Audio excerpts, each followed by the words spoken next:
গাড়িগুলোকে দাঁড় করিয়ে তাদের যে তল্লাশি কার্যক্রম রয়েছে সেটি তারা চালাচ্ছেন, সেটি আমরা দেখতে পাচ্ছি প্রত্যেকটি গাড়ি ঘিরে। এবং তারা বলছেন যে এই গাড়িটি বৈধ উপায়ে কিনেছেন। তবে বাংলাদেশের যে registration system, Dhaka Dhaka metro ভ এই এই রেজিস্ট্রেশন বা এত উচ্চ সিসির গাড়ি বাংলাদেশের সড়কে পারমিট রয়েছে কিনা, কিংবা এই গাড়িটি সড়কে চলতে পারে কিনা, এই গাড়িতে আমরা এর আগেও বেশ কিছু গণমাধ্যমে বেশ কিছু রিপোর্টে দেখেছি যে এই ধরনের যে গাড়িগুলো রয়েছে এবং এই ব্র্যান্ডের ঢাকা মেট্রো ভ সিরিয়ালের যে গাড়িগুলো, অর্থাৎ বেশি ইঞ্জিন ক্ষমতার এবং দামি যে গাড়িগুলো রয়েছে, যেই গাড়িগুলো হয়তো বাংলাদেশে আসেন বিভিন্ন পার্টস গুলো আলাদা আলাদা হয়ে সেই গাড়িগুলো বাংলাদেশে আসেন এবং সেই গাড়িগুলো এভাবেই চালানো হয়। তবে তারা বলছেন গাড়িটি তারা কিনে নিয়েছেন, গাড়ির রেজিস্ট্রেশন নিয়ে তবে প্রশ্ন উঠেছে, সেটি আমরা দেখতে পাচ্ছি।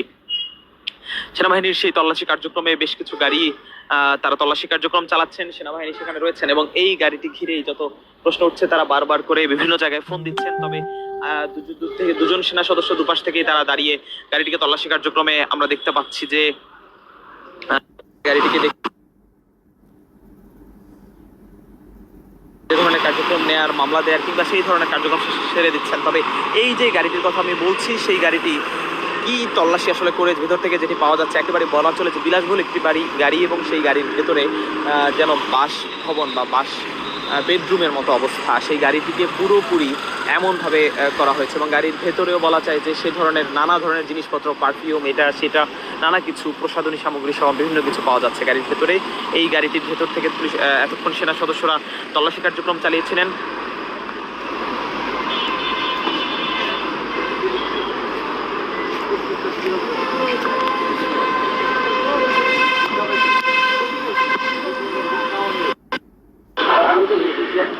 সেনা সদস্যরা তল্লাশি কার্যক্রম চালিয়েছেন এবং এই কোটি টাকার গাড়িটির যে লাইসেন্স বা যে গাড়িটি চালাচ্ছিলেন, ড্রাইভিং করছিলেন, তার কাছেও আসলে কোনো ধরনের কাগজপত্র বা সে ধরনের জিনিসপত্র পাওয়া যায়নি। এবং তার কাছে যখন গাড়িটির কাগজপত্র চেক করতে গিয়েছেন, তিনি উত্তর দিয়েছেন যে এই গাড়ির বিরুদ্ধে এভাবে এর আগেও ট্রাফিক ধরে তাদেরকে মামলা দিয়েছেন এবং দুটো মামলা ইতিমধ্যে এই গাড়িটির বিরুদ্ধে রয়েছে। কোটি টাকার গাড়ির বিরুদ্ধে দুটি মামলা ইতিমধ্যে রয়েছে এবং নানাভাবে সেই গাড়িটিকে আটকে রাখা হয়েছে, সেই দৃশ্যপটটি আমরা দেখতে পাচ্ছি। এবং এখানে সেনা সদস্যদের যে তল্লাশি কার্যক্রম, সেই তল্লাশি কার্যক্রমে ঢাকা মেট্রো ভ সিরিয়ালের এই গাড়িটি রয়েছে, সেই গাড়িটিকে ঘিরেই প্রশ্ন উঠছে এবং এই কোটি টাকা দামের লাক্সারিয়াস এবং এই বিলাসবহুল গাড়িটিকে ঘিরে এই ধরনের কার্যক্রম। মধ্যরাতে বেশ কিছু গাড়িতে তল্লাশি কার্যক্রম চালানো হচ্ছে এবং সেই গাড়িগুলোর মধ্যে এই গাড়িটি যদি বলতে চাই যে একেবারেই বলা চলে যে একেবারে ভিন্ন ধাঁচের একটি গাড়ি এবং সেই গাড়ির ব্যাগডালা থেকে পারফিউম থেকে শুরু করে নানা ধরনের জিনিসপত্র পেয়েছে সেনা সদস্যরা। এবং এছাড়াও সেই গাড়িটি ঘিরে এখন দুপাশ থেকে আটকে রাখা হয়েছে।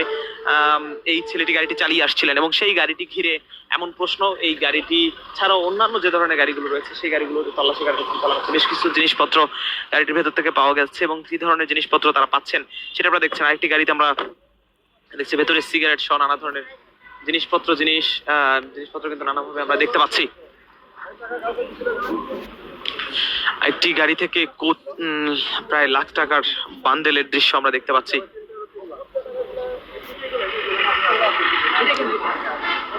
কয়েক লাখ টাকার বলা চলে যে বান্ডেল বা টাকার বান্ডেল একটি গাড়ি থেকে উদ্ধার হচ্ছে এবং সেই গাড়িটি আমরা দেখতে পাচ্ছি। এই টাকাগুলো সহ গাড়িটি কিন্তু চলছিলেন এবং গাড়িটির ব্যাগ ডালা থেকে টাকা উদ্ধার।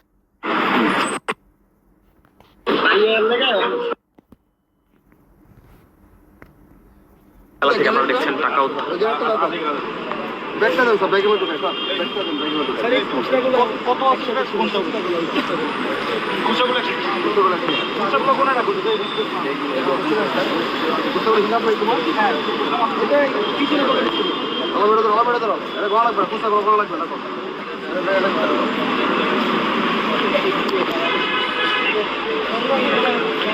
গাড়ির ব্যাগ ডালা থেকে সব টাকা উদ্ধার হচ্ছে, আপনারা দেখতে পাচ্ছেন।